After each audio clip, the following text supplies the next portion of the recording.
Study IQ IAS, आपका selection हमारा mission. Rise of Israel. दोस्तों, आज की कहानी अरेबियन पेनिनसुला पर मेडिटेरेनियन सी की साउथ ईस्टर्न कोस्ट लाइन पर बसे एक छोटे से देश इजराइल की है। दुनिया का एकमात्र यहूदी देश इजराइल देखने में तो शायद इंडिया के मणिपुर और हरियाणा जैसे स्टेट से भी छोटा हो, लेकिन इसकी कामयाबी के किस्से इतने बड़े बड़े हैं कि उनका जितना बखान किया जाए उतना कम है। लेकिन डेवलपमेंट की पीक तक पहुंचने का सफर इजराइल के लिए जरा भी आसान नहीं रहा। जैसा कि हम जानते ही हैं कि इजराइल दुनिया की सबसे डिस्प्यूटेड कंट्रीज में से एक है। इजराइल अपने अस्तित्व की रक्षा के लिए कई हजार सालों से लड़ता आ रहा है। इतिहास के कई पावरफुल एम्पायर्स ने इजराइल को कई बार डोमिनेट किया और साथ ही उसको पूरी तरह से खत्म करने की कोशिश की। हालांकि 1948 में बहुत संघर्ष के बाद इजराइल को अपनी एक अलग स्टेट आइडेंटिटी तो मिल गई, लेकिन उसके चैलेंजेस अब भी खत्म नहीं हुए। लेकिन इजराइल हार मानने वालों में से नहीं था। आज इजराइल खुद को कामयाबी के उस मुकाम पर ले पहुंचा है कि अब बड़ी बड़ी सुपर पावर्स भी इजराइल का लोहा मानती हैं। इजराइल की राइवल कंट्रीज उसके ऊपर आंख उठाने से पहले भी 10 बार सोचती हैं। आज Israel education, living standards, technology, defence और इनोवेशन के टर्म्स में टॉप पोजीशंस ऑक्यूपाई करता है। कहा जाता है कि आप इजराइल को भले ही पसंद ना करें, लेकिन आज आप उसको इग्नोर नहीं कर पाएंगे। तो यहां सवाल यह है कि लगभग 10 मिलियन की पॉपुलेशन वाला ये छोटा सा देश इतने कम समय में इतना पावरफुल आखिर कैसे हुआ? तो दोस्तों, आज की वीडियो में हम इजराइल के डेवलपमेंट की इसी रिमार्केबल स्टोरी को ट्रेस करेंगे। तो चलिए बिना देर किए इस डिस्कशन को शुरू करते हैं। Laying the foundation of Israel. आइए सबसे पहले इसके इतिहास पर एक नजर डालते हैं। दोस्तों, यूं तो ज्यूज और इजराइल के अस्तित्व की कहानी एक दो नहीं बल्कि लगभग 3500 साल पुरानी बताई जाती है। लगभग 1000 साल तक ज्यूज ने इजराइल की इसी धरती पर अपनी रिच और थ्राइविंग सिविलाइजेशन को एस्टैब्लिश किया। यहीं पर ज्यूज की cultural, national and religious identity develop हुई। लेकिन 3rd सेंचुरी में ज्यूज के इस लैंड पर क्रिश्चियन रोमन एम्पायर ने अटैक किया और लगभग अगले 400 सालों तक यहां पर क्रिश्चियंस ने रूल किया। फिर 7th सेंचुरी में इस्लाम के राइज के साथ इस रीजन को अरब्स के द्वारा कॉन्कर कर लिया गया। अगले 600 सालों में इस रीजन के ऊपर क्रिश्चियन पावर्स ने कई बार अटैक किया, लेकिन वो इसमें ज्यादा कामयाब नहीं हो पाए। 1291 में क्रूसेड्स के अंत तक आते आते इस रीजन पर मुस्लिम एम्पायर का दबदबा पूरी तरह से कंसोलिडेट हो चुका था। पहले कुछ समय के लिए ये मामलूक सल्तनत का पार्ट था, लेकिन 1516 के बाद इस पर ऑटोमन एम्पायर का शासन शुरू हुआ और अगले 400 सालों तक यहां पर ऑटोमन एम्पायर ने राज किया। लेकिन वर्ल्ड वॉर 1 में ऑटोमन एम्पायर की हार हुई और ये रीजन ब्रिटिश कॉलोनियल एम्पायर के हाथों में चला गया। ब्रिटेन की इस जीत में ज्यूज का एक बहुत बड़ा योगदान था और इसीलिए ब्रिटेन ने 1917 में बैलफोर डिक्लेरेशन के तहत ज्यूज को उनका होमलैंड वापस देने का वादा किया और जूइश नेशनलिस्ट मूवमेंट यानी ज़ायनिज्म की मांग को कंसोलिडेट किया। और जैसा कि हम जानते हैं, यही अग्रीमेंट प्रेजेंट डे इजराइल अरब कॉन्फ्लिक्ट्स का ट्रिगरिंग पॉइंट बना। दोस्तों, जैसा हम अक्सर मानते हैं, ज़ायनिज्म की शुरुआत थियोडोर हर्जल के द्वारा 1897 में एस्टैब्लिश की गई ज़ायनिस्ट ऑर्गेनाइजेशन से नहीं हुई, बल्कि इस विचारधारा का जन्म तभी हो गया था जब ज्यूज को क्रिश्चियंस द्वारा पहली बार उनके लैंड से निकाला गया था। भले ही अगले हजारों साल तक ज्यूज पूरे विश्व भर में स्कैटर्ड रहे, लेकिन उन सबको इसी आइडियोलॉजी ने बांध कर रखा। कई सदियों तक यहां पर न रहते हुए भी उनको ये पूरा यकीन था कि एक न एक दिन वो अपने होली लैंड पर वापस आएंगे। इजराइल की सोशल, कल्चरल, इकोनॉमिक और पॉलिटिकल लाइफ को फिर से बिल्ड करेंगे और इंटरनेशनल रिकॉग्निशन के साथ अपने लोगों के लिए अपना हिस्टोरिक होमलैंड लीगली सिक्योर करेंगे। और तभी वो बिना किसी परसिक्यूशन के अपनी खुद की लाइव्स और आइडेंटिटी बिल्ड कर पाएंगे। दोस्तों, इजराइल के क्रिएशन को फाइनल ट्रिगर तब मिला जब यूरोप में बहुत बड़े लेवल पर ज्यूज का मास परसिक्यूशन शुरू हुआ। हिटलर के होलोकॉस्ट में टोटल 6 मिलियन ज्यूज, जिसमें 1.5 मिलियन बच्चे भी शामिल थे, उनको बेरहमी से मौत के घाट उतार दिया गया।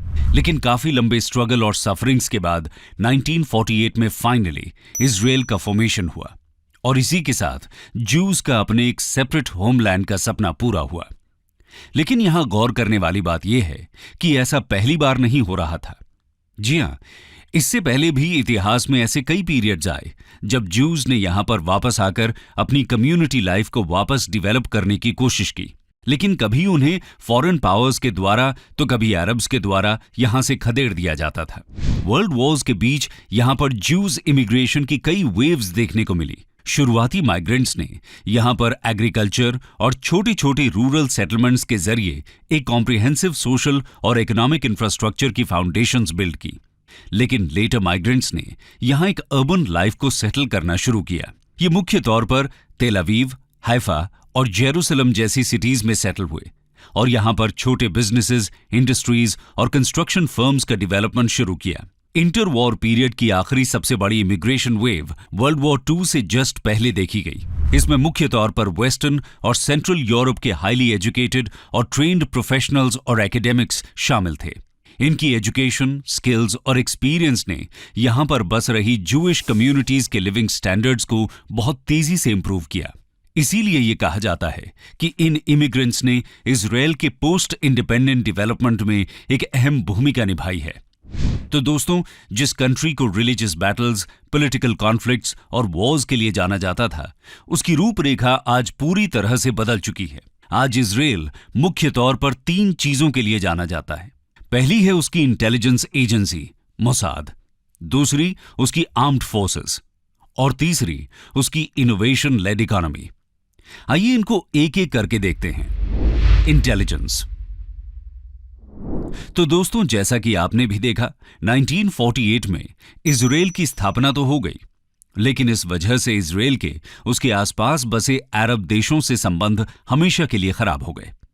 तो अब ये न्यूली फॉर्म्ड ज्यूइश स्टेट हर तरफ दुश्मनों से घिरा हुआ था। ऐसे में इजराइल की सिक्योरिटी के ऊपर हर समय खतरा बना रहता था और यहां तो बात थी उसके अस्तित्व की। इसी वजह से इजराइल ने अपने सिक्योरिटी सिस्टम को इतना स्ट्रांग करने की ठानी जिससे कोई भी देश उसके और उसके नागरिकों के ऊपर आंख उठाकर भी न देख सके। और ऐसे ही हालातों में नींव पड़ी इजराइल की प्रीमियर इंटेलिजेंस एजेंसी मोसाद के जन्म की। इजराइल के लिए मोसाद की कीमत का अंदाजा आप अरब इजराइल वॉर्स में इजराइल को मिलती आई जीतों से ही लगा सकते हैं। जी हां, इजराइल की इन सभी विक्ट्रीज के पीछे मोसाद का एक बड़ा हाथ रहा और आज भी इजराइल अपने नागरिकों के ऊपर आने वाले हर संकट का मुंह तोड़ जवाब देता है। मोसाद की पहुंच दुनिया के हर उस कोने तक फैली है जिन देशों को इजराइल अपनी टेरिटरी और नागरिकों के लिए एक थ्रेट की तरह देखता है। कहते हैं कि ये अपने दुश्मनों को दुनिया के किसी भी कोने से ढूंढ निकालता है और मार गिराता है। इसका सबसे बेस्ट एग्जाम्पल हमें नाजी वॉर क्रिमिनल एडोल्फ आइखमन के केस में देखने को मिलता है, जिसको मोसाद ने 16 मई 1960 को अर्जेंटीना में ढूंढ निकाला और उसे इजराइल में लाकर उसका ट्रायल करवाया। लेकिन इसकी भनक उन्होंने अर्जेंटीना की सरकार तक को नहीं लगने दी। मोसाद का एक प्रिंसिपल है, किल एंड फ्ली, यानी दुश्मन को मारकर गायब हो जाना। ये आतंकियों और अपने दुश्मनों का तब तक पीछा करती है जब तक वो दुनिया भर में फैले उसके नेटवर्क्स को पूरी तरह से ध्वस्त न कर दे। ऐसा इसलिए क्योंकि यहां मोसाद का मकसद केवल अपने दुश्मनों को खत्म करना ही नहीं होता, बल्कि उसके साथ साथ इजराइल के प्रति सिक्योरिटी थ्रेट्स पोज करने वाले लोगों के मन में एक खौफ पैदा करना भी होता है। मोसाद का मूल मकसद टेररिज्म को खत्म करना, देश के लिए खुफिया जानकारी को एकत्रित करना और देश के दुश्मनों का खात्मा करना है। मोसाद का एक एक एजेंट कई कई सैनिकों के बराबर होता है जो अकेले किसी भी बड़े से बड़े ऑपरेशन को अंजाम देने में सक्षम होते हैं। क्योंकि मोसाद के एजेंट्स का चयन बहुत लंबे और कठिन परीक्षण के बाद ही होता है। इजराइल में उनको कई कई सालों तक कड़ी ट्रेनिंग दी जाती है। ये मोसाद एजेंट्स के कारनामे ही हैं कि मोसाद को दुनिया की सबसे खूंखार एजेंसी माना जाता है और ये मोसाद का एग्जिस्टेंस ही है जो पूरी दुनिया में इजराइल के ओहदे को कई गुना ज्यादा बढ़ा देता है। मोसाद के द्वारा प्रोवाइड की गई सेफ्टी ही इजराइल को अपना डेवलपमेंट एजेंडा परस्यू करने का मौका दे पाती है। लेकिन जब सेफ्टी की बात होती है तो मोसाद अकेला नहीं है। इसमें उसकी आर्म्ड फोर्सेस और पूरे डिफेंस इंफ्रास्ट्रक्चर की एफिशिएंसी एक अहम भूमिका निभाती है। आइए उस पर एक नजर डालते हैं। Military and defence. दोस्तों, इंडिपेंडेंस के बाद कुछ समय तक इजराइल अपने डिफेंस और मिलिट्री इक्विपमेंट के लिए ज्यादातर दूसरे देशों पर डिपेंडेंट था। 1970s तक सब ठीक चला, लेकिन इजराइल की एक जियोपॉलिटिकल मिसकैलकुलेशन के चलते चीजों ने यू टर्न लिया। ऐसे में फ्रांस, जो कि इजराइल का एक प्राइमरी वेपन सप्लायर हुआ करता था, उसने भी उसका साथ देने से मना कर दिया। उसी समय 1973 के अरब इजरायली वॉर में यूएसएसआर ने अरब देशों को बड़े लेवल पर सोफिस्टिकेटेड वेपन सप्लाई किए। 1973 की वॉर में इजराइल की जीत तो हुई, लेकिन इस वॉर ने इजराइल को उसकी स्ट्रेटेजिक वल्नरेबिलिटी का एहसास करा दिया। इजराइल समझ गया कि अगर वो दूसरे देशों पर डिपेंडेंट रहा तो वो कभी भी अरब स्टेट्स की मैन पावर, वेपनरी और फाइनेंस को मैच नहीं कर पाएगा। इसी डर के चलते इजराइल ने खुद को सेल्फ सफिशिएंट बनाने का निर्णय लिया। दोस्तों, इजराइल अपनी जीडीपी का 6% पार्ट डिफेंस को डिवोट करता है। वो अपने जीडीपी का 4.5% R&D पर स्पेंड करता है, जिसका 30% मिलिट्री रिसर्च पर जाता है। अगर कंपेयर करें यूएसए, तो उसके R&D बजट का सिर्फ 17% मिलिट्री पर खर्च किया जाता है। उनका defence service law Israeli defence forces को यह अथॉरिटी देता है कि वो किसी भी सिटीजन को फोर्स में एनलिस्ट कर सकते हैं। इसके तहत हर 18+ इजरायली सिटीजन को मिलिट्री ट्रेनिंग लेना जरूरी होता है। इस ट्रेनिंग का पर्पस मिलिट्री हार्डवेयर और ऑपरेशंस की नॉलेज प्रोवाइड करने के साथ साथ लोगों में नेशनलिज्म की फीलिंग इंस्टिल करना भी है।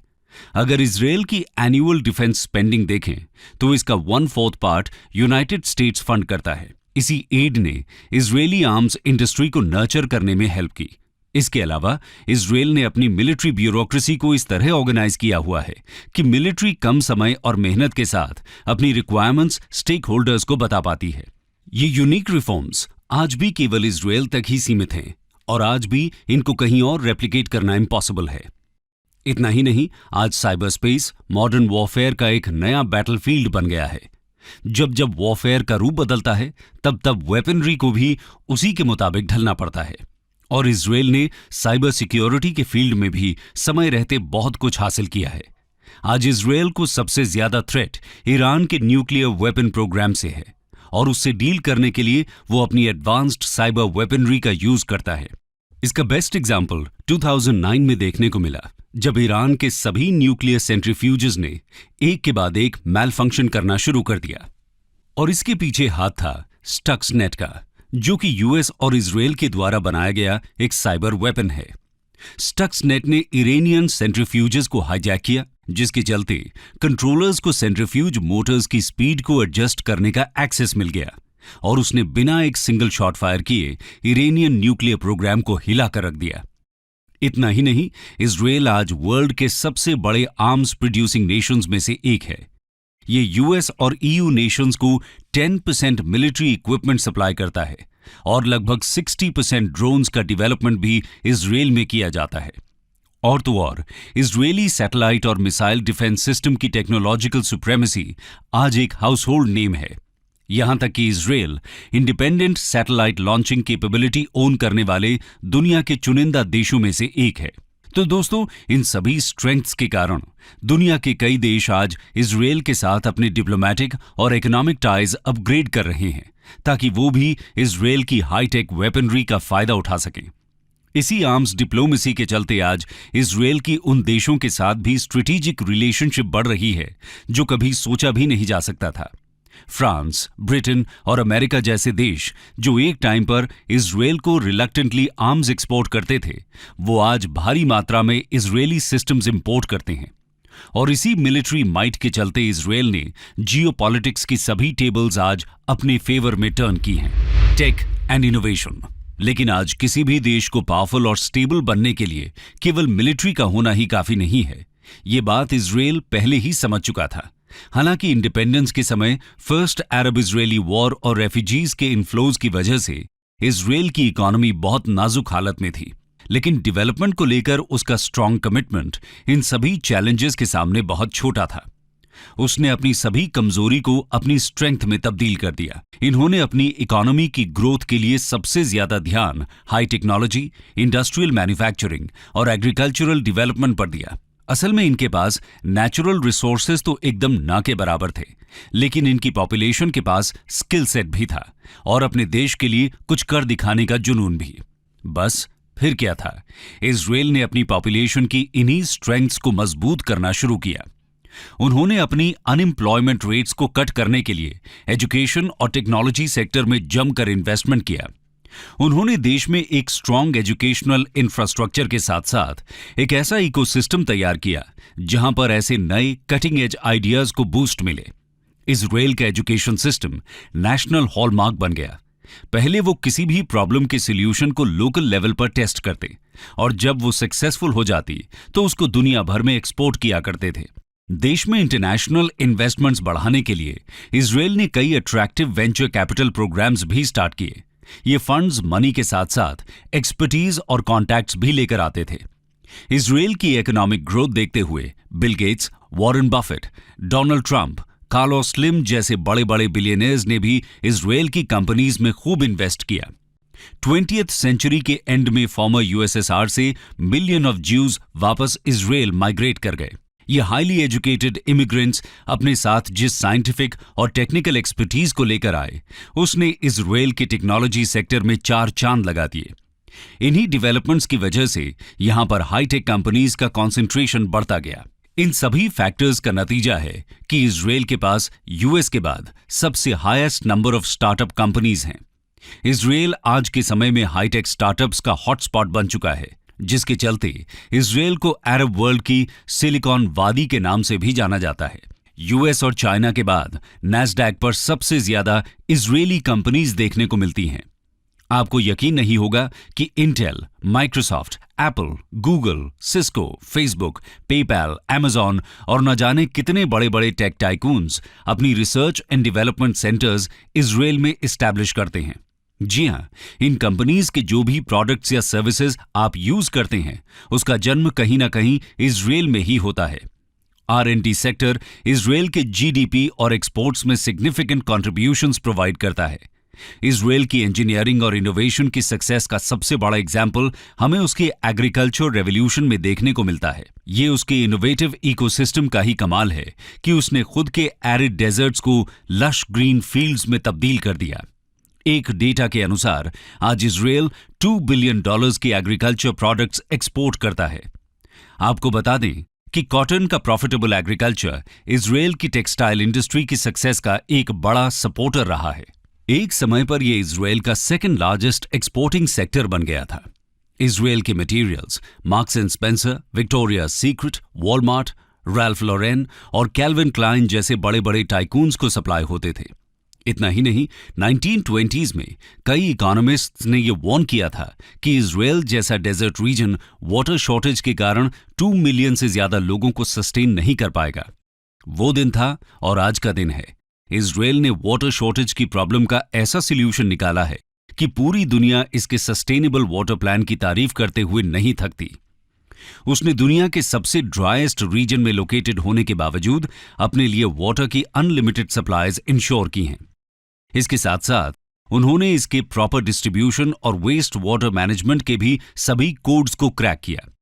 आप यकीन नहीं करेंगे कि डिसैलिनेशन टेक्नोलॉजी में इजराइल आज पूरी दुनिया को लीड कर रहा है और इसकी बदौलत आज वो केवल खुद को ही नहीं बल्कि अपने नेबर्स को भी वाटर सप्लाई कर पा रहे हैं। तो दोस्तों, कुल मिलाकर इन सभी कारणों की वजह से आज इजराइल हमारे सामने एक highly developed free market economy के रूप में खड़ा है।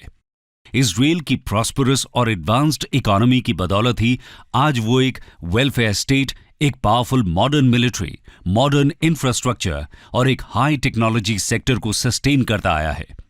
उसने आज केवल अपने एग्जिस्टेंस को ही सिक्योर नहीं किया बल्कि उसके साथ साथ खुद को इतना डेवलप कर लिया कि जो कंट्रीज एक समय पर इजराइल की सबसे बड़ी राइवल्स हुआ करती थीं, वो भी आज उसके इकोनॉमिक और टेक्नोलॉजिकल एडवांसमेंट का फायदा उठाने के लिए उसके आगे पीस का हाथ बढ़ा रही हैं। इसी military dominance, intelligence, international support और इकोनॉमिक स्ट्रेंथ का यूनिक मिक्सचर इजराइल को दुनिया के मोस्ट पावरफुल नेशंस में से एक बना देता है और इजराइल की अनोखी स्ट्रैटेजीज का यही मिक्सचर उसकी कहानी आपको सुनाने योग्य बना देता है। स्टडी IQ IAS, आपका सिलेक्शन हमारा मिशन।